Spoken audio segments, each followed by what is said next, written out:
Oi pessoal, tudo bem com vocês? Bom, eu vou fazer um vídeo hoje sobre Goodbye to Berlin, do Christopher Isherwood, mas antes de começar a falar sobre esse livro, eu queria falar sobre a luz. Tá muito sol, mas tem algumas nuvens e o sol tá se escondendo e eu acho que a luz vai ficar muito louca. Mas essa foi realmente a melhor posição que eu encontrei, então, enfim, sol. Espero que o sol fique quieto aí um tempo, mas enfim. Bom, Christopher Isherwood é um autor britânico que nasceu em 1904 e morreu em 1986. Esse livro aqui foi publicado em 1939. Tem uma coisa muito particular sobre esse livro, que é uma espécie de discussão sobre ele ser autobiográfico ou não. No início dessa minha edição tem um prefácio do próprio autor em que ele diz que é muito inspirado no que ele viveu. Inclusive, o narrador do livro tem o mesmo nome que ele, as mesmas características que ele, mas que esse livro não é um relato autobiográfico.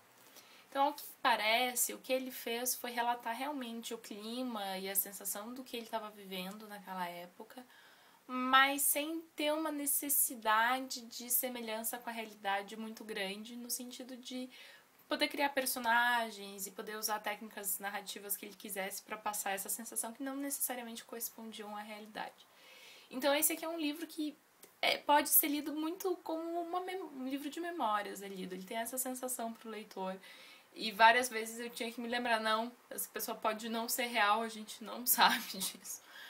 E, enfim, mas é um livro que se lê muito como um livro real. Ele passa muito essa sensação, apesar desse pequeno porém. Bom, esse livro, na realidade, é uma junção de 6 textos de coisas que se passam com o Christopher Isherwood, o narrador. E aqui tudo bate entre a biografia dele e a biografia do personagem do livro, que é os dois terminaram a faculdade, queriam ser escritores e foram para Berlim para viver lá e tentar escrever lá, e gostavam muito de Berlim. Trabalhavam como professores de inglês, de pessoas para ter uma grana para se sustentar. Então, mesma coisa pro autor e pro personagem. E, enfim. E essas 6 histórias não tem uma ligação muito absurda entre elas, apesar de que a gente consegue entender que todas elas estão se passando com o mesmo personagem, no mesmo período de anos que ele esteve ali. Alguns personagens se repetem em alguns contos. Não são bem contos, na realidade são maiores em alguns trechos. E, enfim, mas eles não são uma história só com começo e meio fim, e sem 6 histórias com começo, meio e fim. Geralmente essas histórias vão ser sobre uma espécie de personagem ou grupo específico. Então, por exemplo, em um deles ele conhece uma família de judeus, sai um período ali com a filha dessa família, depois ele fica amigo de um primo, então ele vai contando todas essas relações que ele teve com essa família específica num desses trechos.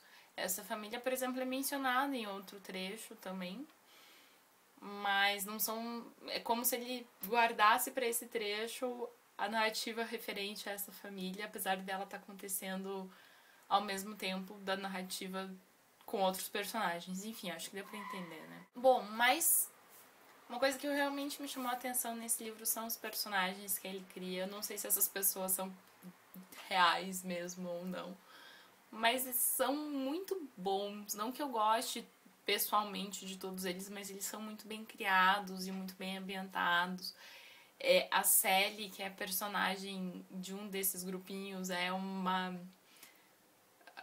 é uma menina que quer ser atriz, abandona a família e ela é toda louca, impulsiva. Ela é uma personagem muito legal.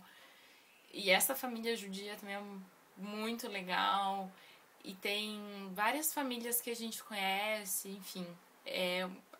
Os personagens são todos encantadores. Eu não queria falar muito sobre eles, porque eu acho que parte de ler esse livro é se apegar e é conhecer essas pessoas. Outra coisa que chama muita atenção, e um dos motivos eu acho pelos quais esse livro ficou famoso, é porque ele é ambientado na época de fortalecimento, surgimento e, enfim, dos nazistas, né?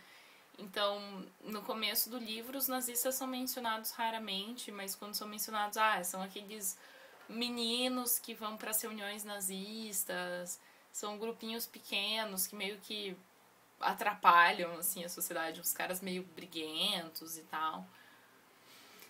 E isso vai crescendo até que isso se torna algo político, e tinha, ao que me parece, um sentimento de que a situação política precisava mudar, e eles estavam entre comunistas e nazistas, mais ou menos assim. E que esse sentimento na população era algo incômodo e que acabou indo para esse lado nazista. Então tem os personagens também lidando um pouco com isso. Esse não é o foco principal do livro, mas essa questão está presente em todas as histórias, num fundinho, em algum comentário.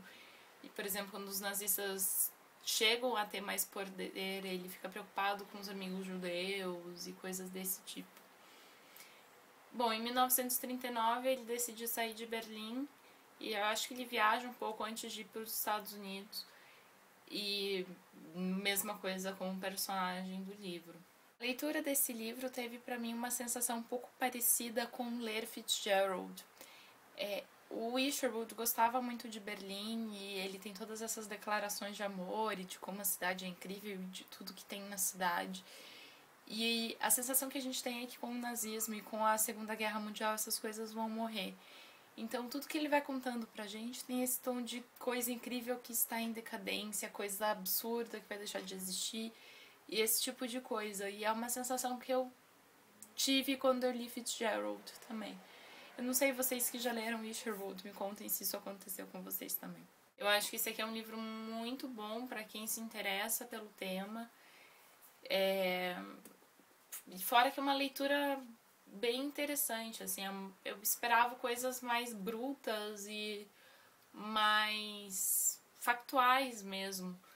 Mas o que ele vai fazendo é criando um clima parecido com o que aquela população estava sentindo, aquelas pessoas estavam vivendo, para contar essa história pra gente. Eu gostei muito desse livro. Bom, pessoal, é isso. Se alguém já leu, me diz o que vocês acharam, e até logo. Tchau, tchau.